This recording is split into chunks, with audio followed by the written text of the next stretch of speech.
Hi, everyone, and thank you for joining today's webcast. My name is Dustin Smith, and I will be your moderator for today's session, Harnessing Exposed Data to Enhance Cyber Intelligence. Before we get started, just a couple housekeeping items. You may have noticed upon joining that your phone lines have been placed on mute. They will stay that way for the duration of the webcast to eliminate any background noise and make sure we get a good recording. We do encourage you to ask questions throughout the presentation for our speakers. You can do so by submitting via the Q&A panel you'll find at the bottom of your Event Center console, or by sending a private chat to the host. We will get to as many questions as we can during our time today, and any we don't get to live, we will follow up with via email. As a reminder to all attendees, you'll get a copy of today's slides and a link to the recording following the session. Without further ado, I'll present today's speakers. First, we have Michael Marriott, who's a product marketing manager here at Digital Shadows, which he joined in late 2014. Michael has a passion for security analysis and the trends they indicate in order to better protect clients. He has written several articles and papers, and his research is regularly featured in the press. He holds a BA in history and a master's in applied security and strategy, both from the University of Exeter. Harrison Van Riper is a strategy and research analyst at Digital Shadows, providing external Digital Shadows research and insights about technology and digital risk.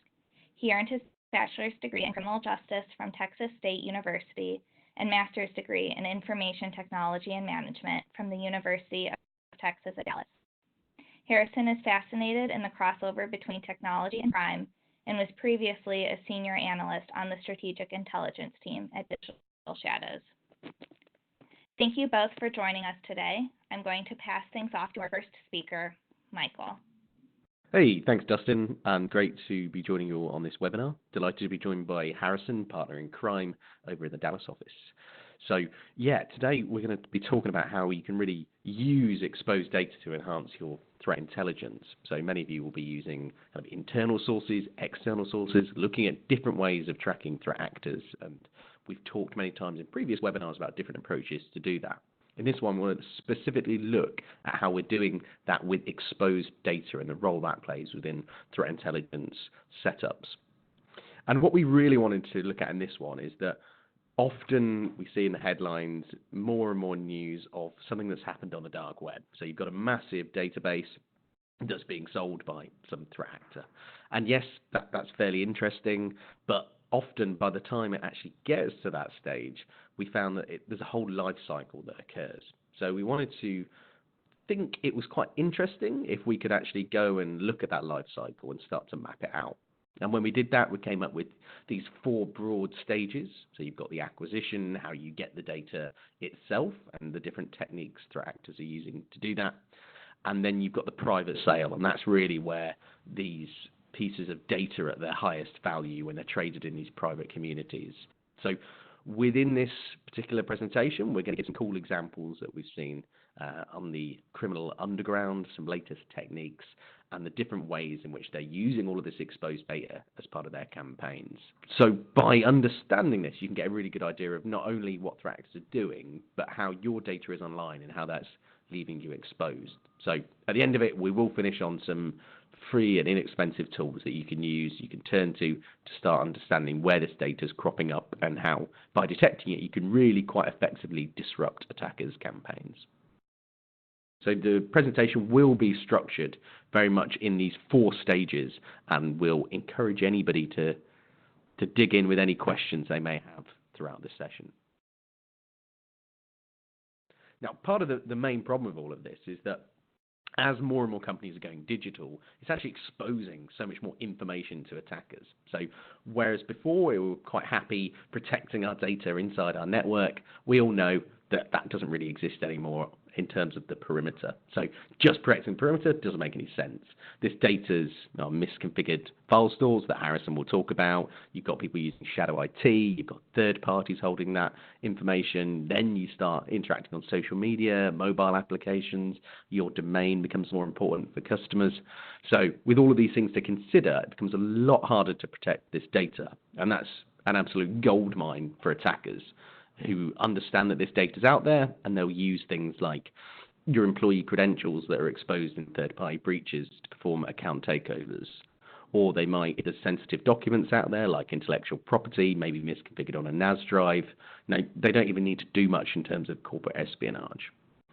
Similarly, for things like proprietary code, sensitive data, these are really, really useful for spear phishing campaigns, and having all of those breadcrumbs out there make it a lot easier for attackers.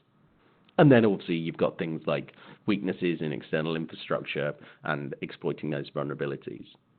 If we look at that top row there of the different tactics used by threat actors, that's when the things like MITRE ATT&CK that we've been talking about more and more recently, understanding those is really, really important. But when you look at the layer below and the things that are facilitating those tactics, I think that's really interesting for me, and understanding how they use that data and the value that it holds to them is something that we want to dig into as part of this presentation. So as I mentioned, we've outlined these 4 main stages: acquisition, private sale, bulk sale, and reuse. And we're going to divide it up a little bit between me and Harrison, talk about some of the cool things that we've seen, low barriers to entry, new and novel techniques across all of these different stages. So I think, just in case you're starting to get bored of my voice, I'll hand over to Harrison, who can talk about some of the cool things that we've observed at the first 2 of these stages. Yeah, thanks for that, Mike. I doubt that they're bored of your voice, but you can try and stick with my voice for now. So like Mike said, I'm just going to kind of go through a few examples of what the acquisition phase of this life cycle looks like. So this right here is a pretty basic and straightforward ad on a dark web marketplace for the Gauze-NIM banking Trojan. So this malware can be used to harvest credentials and collect payment information from different point-of-sale systems. And as you can see, it's really easily purchased via Bitcoin for anybody that can, have that amount and supply that amount of Bitcoin to purchase it. So next up is a phishing site. So essentially, this is a walkthrough, a step-by-step walkthrough of how to conduct a phishing attack. And we pulled out this specific example because it's interesting how the threat actor kind of states that the user who's going through conducting a phishing attack should actually go out and grab a lot of data that's already been exposed publicly from other sites, and basically the point behind this being that it gives more credibility to the phish itself, which leads me nicely into kind of the next example, or the next kind of scenario. So the next kind of scenario is the accidental insider. So as Mike was saying, with the digital transformation that a lot of different companies are going through, these are kind of the new realities and the new points of exposure that are cropping up because of that. You have really fast-changing infrastructures that are being spun up and spun down on a regular basis, and you also have shadow IT. So with the infrastructure that's being spun up, you have things like MongoDB databases or Amazon S3 buckets, which can contain billions and billions of files for various companies. And then with the shadow IT, you have things like NAS drives or rsync, SMB, or FTP file shares, and these are things that we constantly find being exposed online, and it really gives attackers an easy data store to harvest from without really doing any sort of intrusions or doing any sort of hardcore effort on their part to do some reconnaissance on your company. So looking at the amount of files that are exposed, Photon research team actually did a research report not too long ago called Too Much Information, the sequel, and it's actually a follow-up to a paper that we did last year. But basically, we were looking at the amount of exposure across these file stores, and we found that there were 2.3 billion files that were exposed across those different, rsync, SMB, FTP, and Amazon S3 buckets. Within those exposed file stores, we've really seen a massive amount of financial information, things like payroll tax forms, tax returns, security audits for different computer systems and networks, penetration tests, things like that. The penetration testing documents are pretty interesting because it still surprises me that seeing that this much information is exposed about a kind of digital system. And I mean, it's pretty ironic that that's something that's actually exposed publicly. Yeah, that was one of the most interesting bits about that particular report. And I know we've done one last year as well as this year. And would it be possible at all, Harrison, to talk about the diff between those two and perhaps how stuff's changed over that year, whether that's better or for worse? Yeah. So I mean, like you say, we've done two now, too much information reports. Last year, the first year, we found about 1.3 billion, and then this year 2.3 billion. So again, it's kind of doubled, overall. And then comparing those specific phrases there, pretty much overall, each phrase has doubled in what we've seen. And one of the things from this year's report that was really interesting was the fact that 4.4 million medical DICOM imaging files were actually exposed, and again, that's a doubling from the last year. So that was a really interesting thing to observe. Yeah, especially if you consider the type of data that the Dark Overlord was looking to extort medical companies with is pretty similar to those that are already exposed. So I think not only we're talking a lot about the resale and the actual selling on of this data, but I think it's worth considering that you've got extortion, you've got a whole other different ways of monetizing this data, and particularly with the medical imaging, as you mentioned, that's pretty scary for me. Yeah, exactly. And I mean, I think it's something that can relate to everybody because everybody knows what that means, what those look like, what those images are, and it's kind of really what drives it home for me. So moving forward, this is just a little bit more of the spread of that data that we looked at this year. So again, a lot of it comes from SMB file shares, which was interesting, and that was actually an increase in what we had seen from last year. But yeah, it's the amount of data that's just sitting out there, exposed, unprotected. There was no login, no authentication requirement for accessing this information either, which is what's truly shocking about it, to see that much information exposed out there. Is it worth having a positive note about the improvement in Amazon S3 bucket exposure? I know we like to be cynical, but I think where there's a chance to have rose-tinted lining, we should embrace that. That's very true. So Amazon S3 buckets, we overall, the exposure had gone up from the last year, but since Amazon actually introduced a new basically a blocking feature that came default on S3 buckets. Since that feature was introduced, we saw a dramatic decrease in the amount of exposure. So that's obviously a very, very good thing, and it's a step in the right direction, right? It's a step towards kind of what other companies should be doing. Amazon S3 is this kind of, it's a centralized way to manage it, and so then you have a centralized security aspect to it. SMB or FTP, rsync, these are things that don't necessarily have a very centralized way to manage it, but the example of what Amazon has done can be applied to different technologies, and overall, I think it's a step in the right direction. And again, this is just more of the spread across that data. You can see Europe had the most amount of file exposure, followed, in second place by the Americas, Asia Pacific, and then the Middle East. But again, the amount, I think, of SMB exposure has really taken off over the last year, and it'll be interesting if we do this report again next year to see kind of where all this changes, and if we see different areas increase or decrease, and it'll be interesting to kind of analyze as to why that is exactly. Yeah, for me, an interesting part as well is I know everybody's probably bored about speaking about GDPR, but in the last few weeks, I guess that's taken a slightly interesting turn with some of the fines that have come out. So I know one of the angles that you were writing about was potentially the kind of GDPR compliance of some of this PII. And if you look at how much of it was in Europe, that's potentially pretty interesting. Yeah, it is. And I mean, I think you bring up the GDPR point. There were actually a couple of, again, to kind of look at the positive sides of all this. There were a couple of examples in Europe that of countries underneath GDPR that actually did reduce their overall file exposure, and that was in Luxembourg and the Netherlands. So those two countries specifically had actually reduced their overall exposure. And it's not to say that that's necessarily because of GDPR, but I do think that that had a role to play. And again, it'll be interesting. I love doing reports that are over time because you can really track and see how things progress or how things degress. Or so it'll be interesting to see maybe next year if more countries follow suit, and just see kind of where things end up. All right, so moving forward, so that's kind of after the acquisition phase. So now we're in the private sale phase.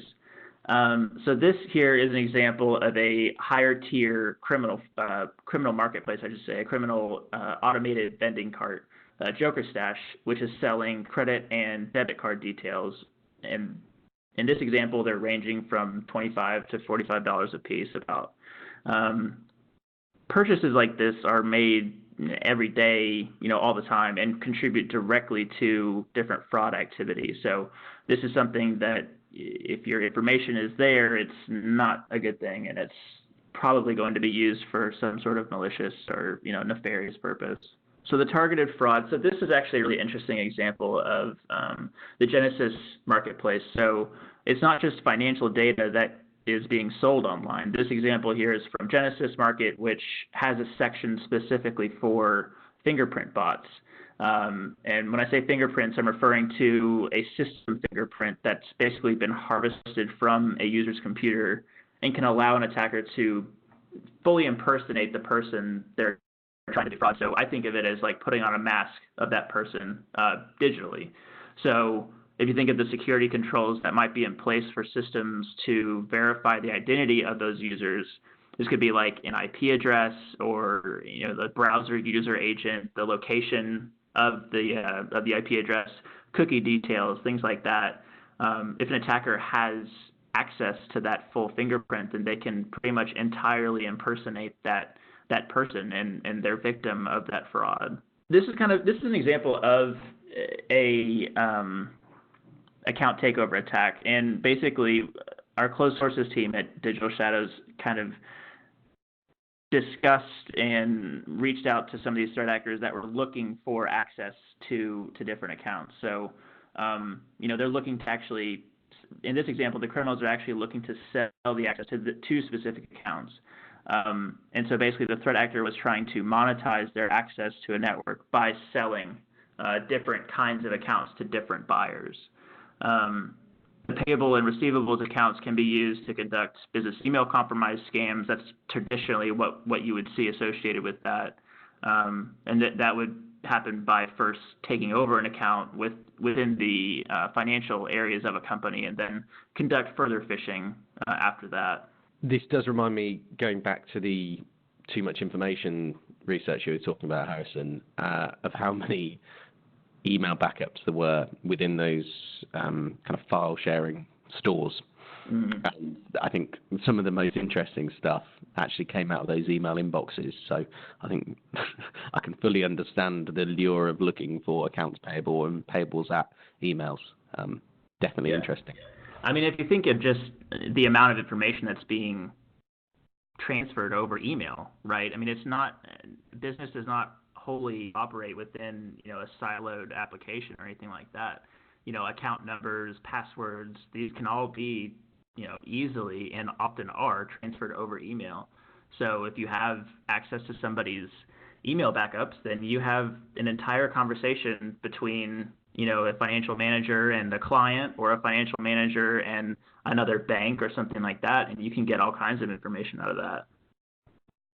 So kind of, again, highlighting some of the research that we've done, we found 33,000 exposed email inboxes that have already been breached, essentially. They've already been compromised and exposed within a public breach. And these can be used to facilitate attacks from within an organization. It's not always that the attacks, generate from the outside. You can have somebody that's already kind of made their way into your network and into your communications, and then conduct further phishing from there. So that's kind of how we see a lot of business email compromise attacks take place.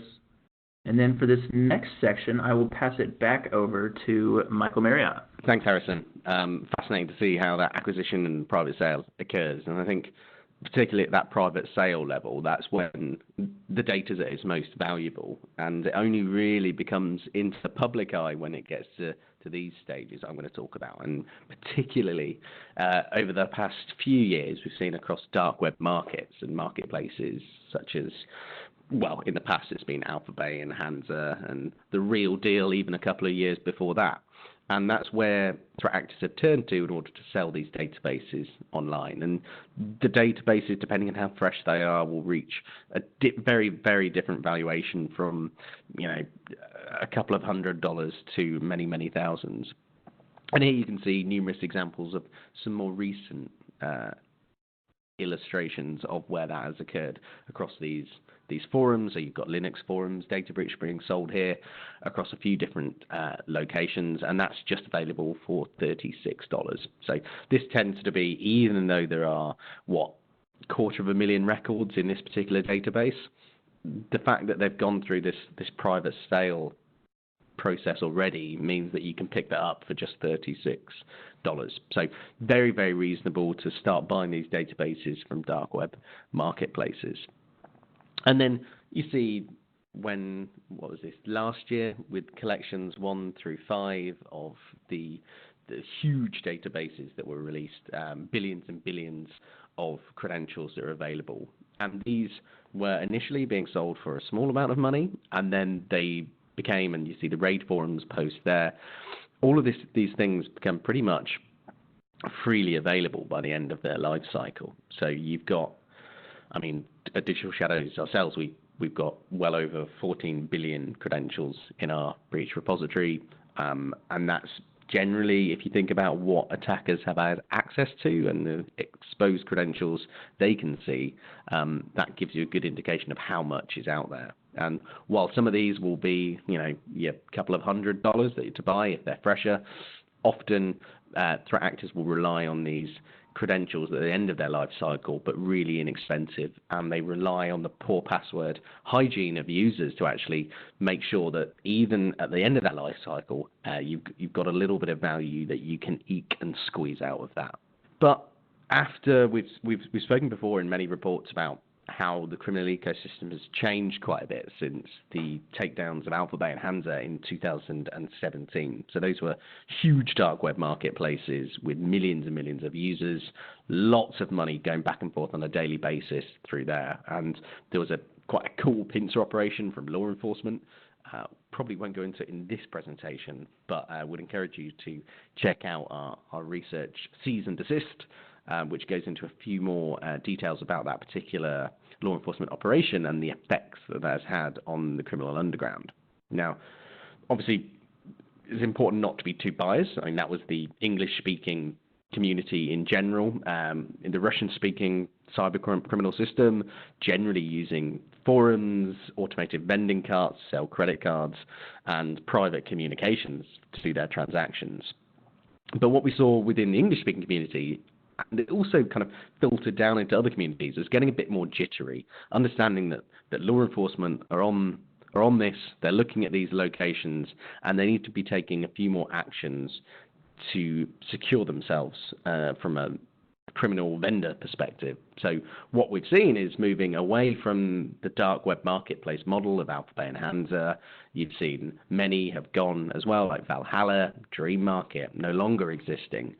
So as well as the forum model that predated the dark web marketplace model, we've also seen the move to peer-to-peer networks and chat messaging, things like Telegram that you see on the screen here, to sell these databases, to trade credit cards, trade credentials, and these will be done in collaboration with actions on a particular forum. So you may advertise your wares on a criminal forum and then move over to a separate Telegram chat to do that particular transaction, or you've got some really cool Telegram bots themselves that make it really, really easy to find the different types of data that you want to buy, different ways to conduct fraud, all taking place on Telegram, and there's also different Discord channels as well.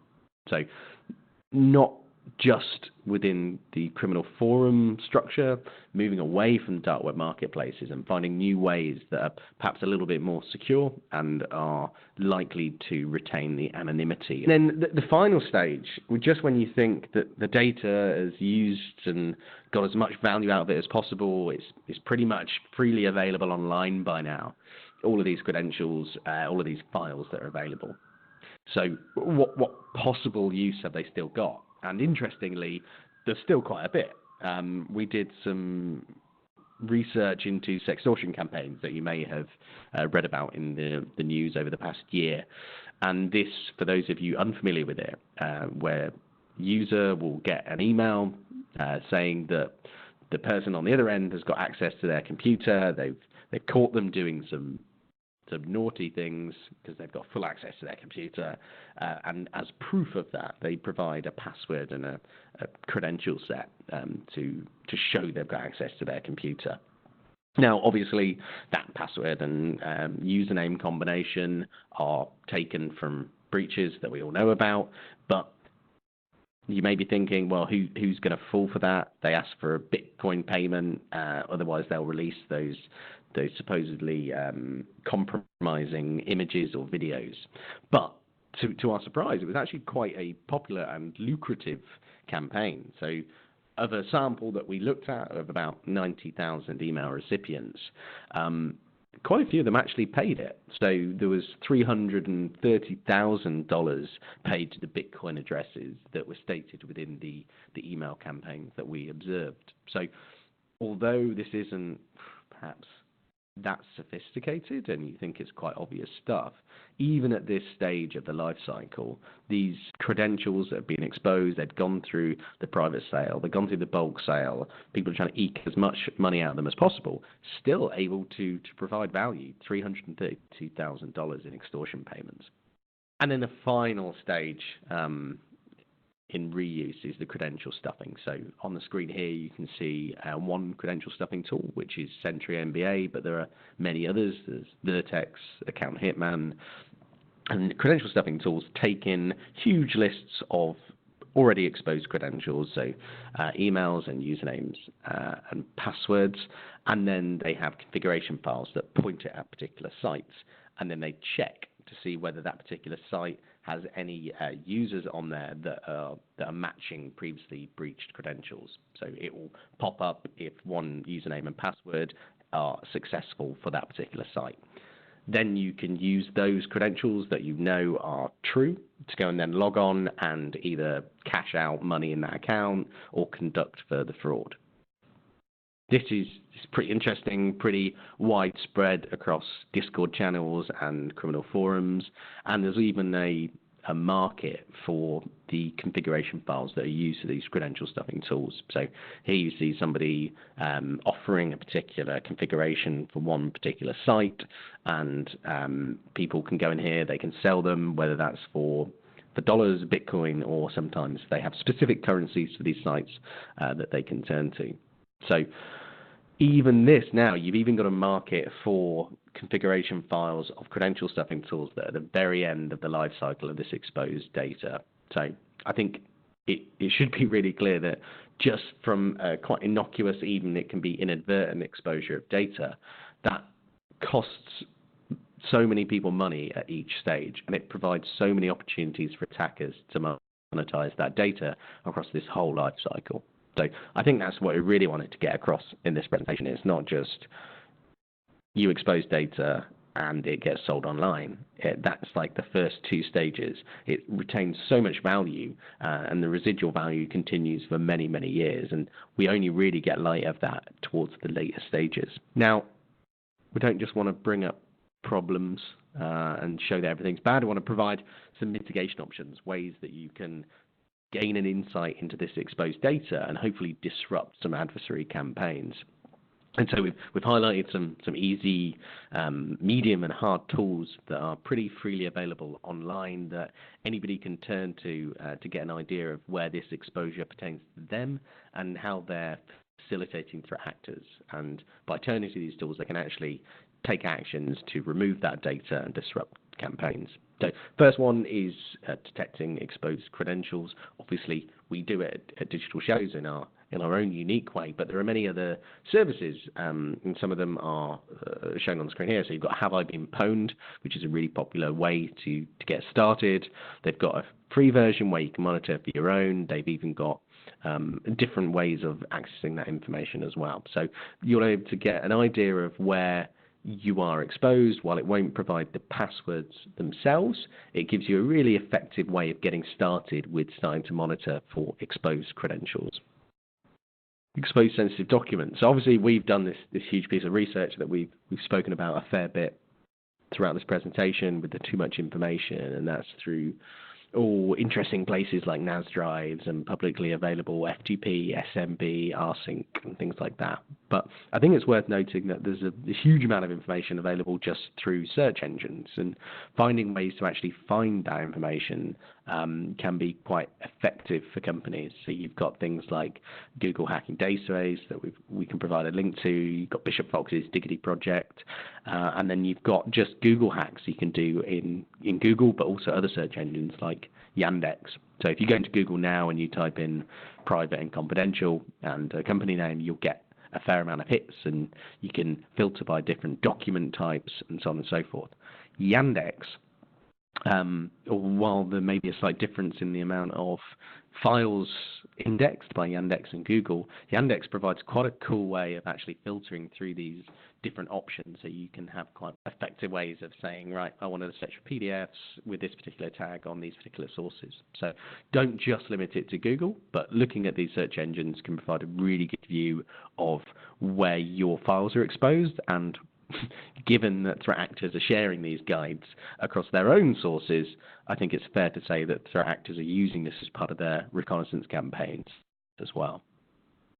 And then once you've done that, you can set up Google alerts. So every time any data is indexed through Google and it pops up, you can have your Google alerts. So it'll come into your email every time maybe file type PDF and your company name is posted and indexed on the search engine. So really good, effective way to start the process of understanding your own exposure.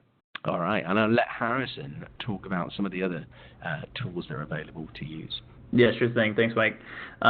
So one of them is Shodan and Census. So these are kind of very good ways to search across, a good way to test really your configurations of your public-facing infrastructure. So, basically a way to search for misconfigured devices using these tools. It's just a really easy way to find different weak points. You can also use something like Test SSL to check for different weak or expiring certificates within that infrastructure to kind of just be sure that you're up to date on everything. Looking for phishing sites. So using tools like DNS Twist or URL Crazy can really help you generate a kind of like a listing of different domain permutations that threat actors might use themselves to conduct phishing campaigns or create fraudulent websites. Different combinations of this. You've seen this time and time again with phishing pages, but this is a good way to kind of maybe get ahead of the curve a little bit and just see what kinds of domains are out there available, which ones are registered that have MX records that can send different emails that could be phishing emails, things like that. So it's just a good way to kind of test that. And then again, more tools like pulling information from URL House can be really useful, especially for the financial services.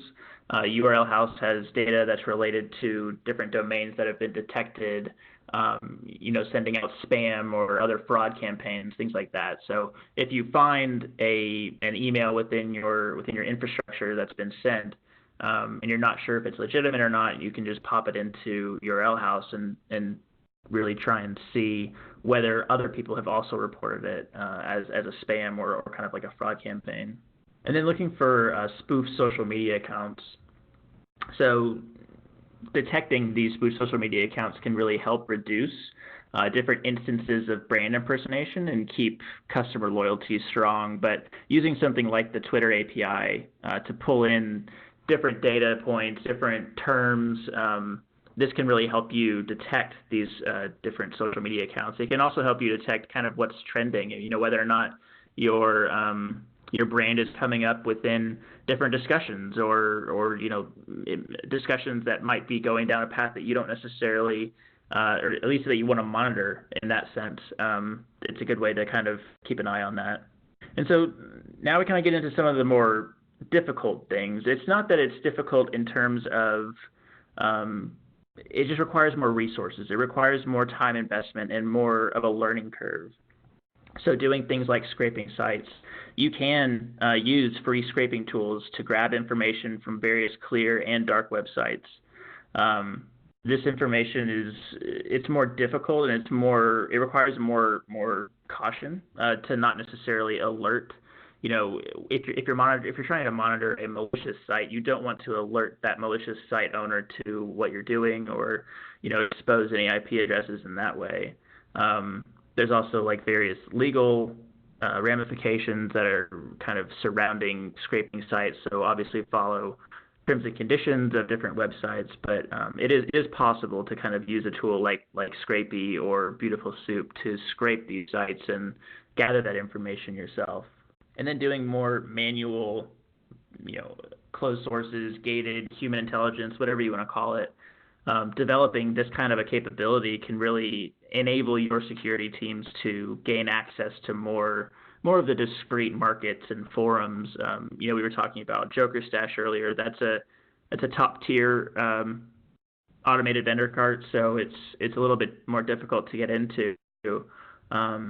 But it is possible for you to do. Again, it just requires that resource. It requires the time investment and frankly the monetary investment to do that. It's definitely more of an advanced method of gathering that information. So definitely proper care and should be taken around operational security and legal accountability. These kinds of things need to be planned out ahead of time if you're thinking about going down that path. And now we've gotten into the questions section. So I'll pass it over to Dustin. Thanks, Michael and Harrison. We did get a number of questions in. As a reminder to attendees, if you'd like to submit a question now, drop it in the Q&A panel. We'll get to as many as we can today with the time we have left, and any that we don't get to, we'll follow up via email. All right, with that, first question. With lots of credentials posted on Pastebin, how do you know if these are relevant and not duplicates? I think that is a challenge. There's an awful lot of information posted online generally, and you're right, a lot of that can be things posted on Pastebin and other sites. A lot of that can be reposted from previous breaches, or it might be, if you think about the outputs of the credential stuffing, people with known true combinations, or it could be just reposting credentials for the fun of it. So yes, it is a challenge to deduplicate that and check whether that's even relevant for your organization, especially if some of these are from a lot older breaches. Something that we do at Digital Shadows is deduplicating those. So when you receive the alert on them, you'll know whether it's previously been breached or not, and that can help to prioritize what you do about it. Yeah, I think actually a really good example of that is like the collection 1 through 5, exposures. I hesitate to call those breaches because it is just kind of like a combo list, right? It's a combo list of a bunch of previously exposed credentials that were kind of, packaged up differently and then resold and then exposed online. So, like you say, it's kind of a challenge to determine exactly which ones are new exposed credentials and which ones are old. Yeah, and just particularly for that combinations 1 through 5, I know it was something that a lot of our clients were really interested in, mainly because they were getting questions about it from higher up. So what's this new huge breach? Are we in it? Being able to give a more nuanced answer is difficult, but yeah, necessary. Yeah, I mean, I think it's using a solution. You can use different solutions like we highlighted within the mitigation section. I think again, it just requires a little bit more resource, right? And I think with security-strapped teams that are not that don't have the resources that they need and to really ensure coverage across all the different areas, then you kind of look towards maybe a vendor or some other sort of solution to kind of help you monitor that kind of stuff. Again, not to like toot our own horn too much, but I think that asset discovery is something that Digital Shadows is getting better and better at. I think that we utilize those different functions to kind of see where a lot of different important items to companies are exposed online, and when it comes to documents or different areas of like we talked about the file exposures, right? That's obviously a big one. So it's something that we do very well, I think. Great. Anything to add there, Michael? No, I think Harrison covered a lot of that. I was tempted to return to speaking about the too much information paper, but I think I've probably given enough of that to our listeners today. So, that covers it. Awesome. And this is going to be our last question for today. As a reminder, everybody will receive a link to the recording and slides after the session. So last question, are there any frameworks you would recommend for understanding all of this? Frameworks. Mike, I know you love the frameworks. I wonder what frameworks we mean. Obviously, a popular framework for threat intelligence is MITRE ATT&CK at the moment, and I think understanding the tactics and having a common framework for understanding their behavior is obviously a really useful thing to have, and it's gaining popularity, rightly so. It's noting also that you've got MITRE PRE-ATTACK, and being able to understand these pieces of information they use as part of the reconnaissance of their campaigns, as the information gathering. I think this could also be a way of applying this type of exposure to that. So, yeah, I think maybe MITRE PRE-ATTACK could be a nice one for understanding this exposed data. Any last words or resources that you guys want to share? Yes, you read my mind. I was just going to share we've alluded to these papers many times in this presentation, so I thought it would be worth flashing up a few papers that we've got available for people. So you've got the too much information piece that was to do with the exposure that's online and the misconfigured SMB. You can download that, as well as our practical guide for reducing digital risk, which goes into a few more free tools and tips and outlines some of the best practices that we see for finding this sort of thing online. So visit resources.digitalshadows.com to access those.